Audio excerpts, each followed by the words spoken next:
welcome again to Mhelbethstable. Today I'm really very excited because we will make this most delicious and one of the best food in the world. This is the beef rendang of Indonesia. Okay, we have to season up our meat. Then you can use any kind of beef meat, okay? I put here cumin, ground coriander, ground black pepper, fennel seed, and a little bit of salt. Okay, just mix up all together to season our meat. Alright, now we will set aside this for a little while, maybe about 30 minutes. Okay, so I have here 2 large hot chili peppers, and I have here also what they call the galangal. If you don't have this, guys, you can use ginger.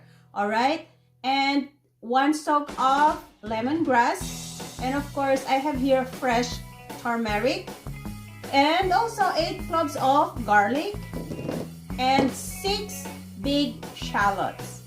Alright, and so what we do, we will put everything into the blender.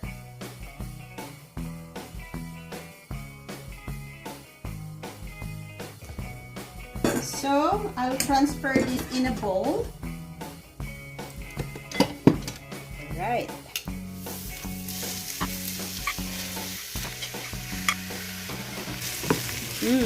Smells so good, guys. Really good. Smells so good.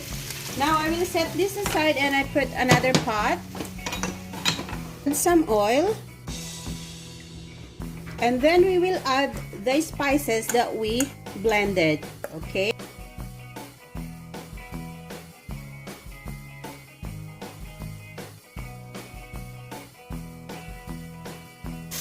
And then I will now add the meat.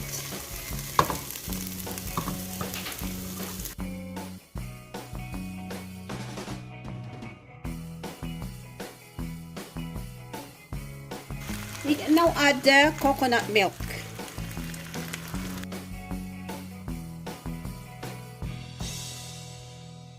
Okay, and of course I soak a tablespoon of tamarind paste. You can buy this in Asian store. So let's wait until it boils, and we will put the heat into low, and we will simmer this for about 3 hours, guys.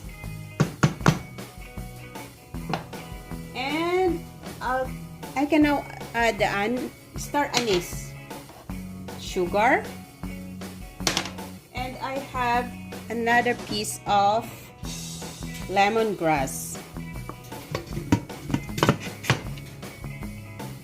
Okay, after an hour of simmering, let's check.